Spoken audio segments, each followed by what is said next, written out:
Hey everyone, Raw Dog Roy here with answers from the bin. And today I'm going to be answering some questions from some of my YouTube homies out there. And the first one is, would love ideas on how to be raw when the rest of the family isn't. Now this can be really tricky, especially depending on what your role in the family is. Are you the person that prepares the food? Because often I am. And that can be really tricky, and I totally understand it. If you are in that situation, let's start out with this one. Let's assume that and start out with this solution, because this is what I had to deal with. I would say if you're getting ready to prepare a cooked food dinner for your family, especially when you're trying to do the raw thing, I would say first thing you should do is bang out a green smoothie for yourself, or whatever your kind of favorite smoothie is. Do something like that. Have something to munch on while you're preparing the cooked dinner. If you're full off of something good like that, even if you do pick at a little bit of the stuff you're preparing, it'll be a lot easier, and you'll eat a lot less of the stuff that you'd rather not if you got something going on in your stomach right then before you even get into preparing. Do not prepare cooked foods for other people when you're on an empty stomach and you're transitioning into raw food. It's not good. It's not good, trust me.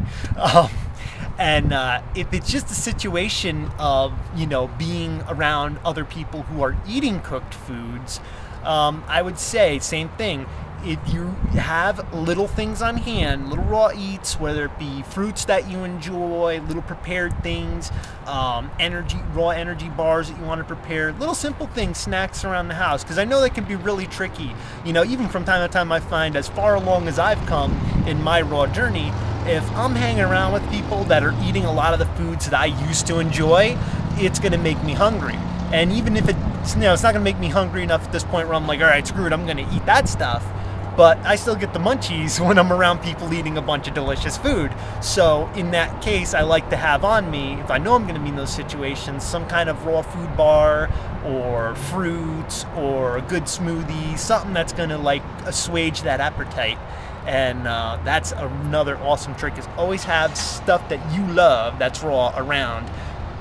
And another thing to focus on if you're, facing pressure because you're in a family full of people who are just saying, no, we're not going to do that, we're all doing the cooked food thing, you want to do that, that's your thing, then I would say focus on that. It's your thing. You're doing it. You're getting raw because you want to get raw, and it's fun, and you're looking forward to the benefits you may receive from it. You're enjoying the learning process. Focus on all the good things about it, and remember that you're doing this for you. This is your thing. It's like your hobby, your passion, your little mission, and roll with it. Just keep rolling with it. It doesn't matter if everybody around you is not doing the same thing.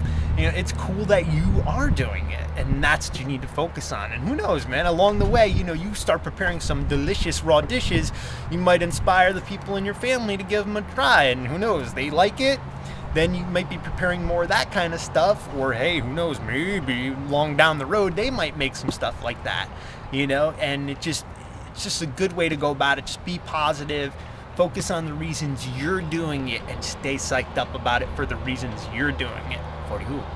So rock on with that. And someone else from YouTube asks, how do you be raw on a budget? Now that can be a really tricky thing depending on where you're going at it from.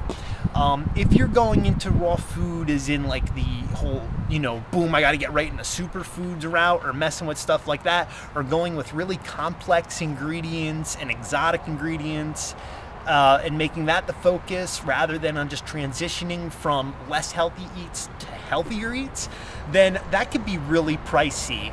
There are a lot of expensive supplements out there, and when I first went raw, I didn't really mess with anything like that. I looked around for what I could find in my area for decent prices, from local farmers markets sometimes, from farm stands, from local grocery stores. Any grocery store, any food store I seen, I would go in, check it out, even if it's a place I'd never been to before, and just scope out what do they got. What do they got for dried fruits? What do they got for raw nuts and seeds?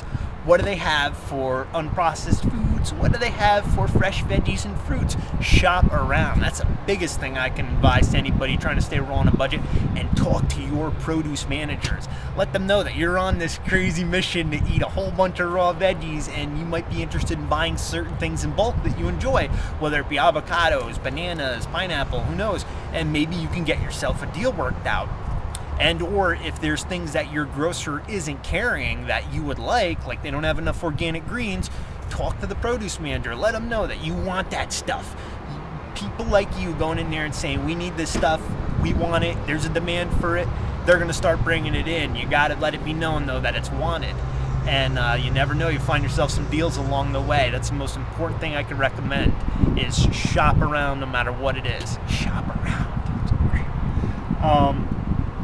And someone else from YouTube asks, what are some common raw food pitfalls and how do you avoid them? I'd say the biggest raw food pitfall that I see and hear about a lot is people just going from eating whatever to diving 100% into raw foods and expecting it to be super duper easy to just go 100% raw, or even to just go super high raw after, being on a standard American diet.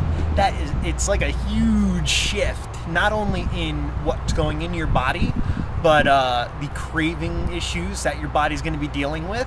It's going to be a huge clash from, as far as a detoxification standpoint. You're going to be simultaneously cutting out all these kind of not so great things that you're putting in your body, and loading in a whole bunch of good stuff at the same time. And doing that very rapidly will really cause a shock to your system, as it's rapidly flushing out all the crap and bringing in all the good stuff at the same time. And it could really cause some uncomfortable issues, some bathroom issues, some drowsiness, dizziness, flu-like symptoms for some people. What I did when I got into raw foods, I made it really comfortable and easy for myself. And one of the reasons was, not only that it would be more fun and not so stressful, but another reason is I heard of, people having issues with detoxification. And it made sense to me that, this is going to be a huge change for my body, and there's no sense in rushing it. Just ease into it. I don't know what people are yelling about, but whatever. Just ease into it and let your body gradually adjust to the changes you're making. Another thing is, and I've addressed this in posts on my website, which I think you should check out at www.rawdoggery.com, is the fact that your digestion needs to build up as you're working on adding more raw foods to it. So give that a shot. Check out those articles and keep rocking it. Peace.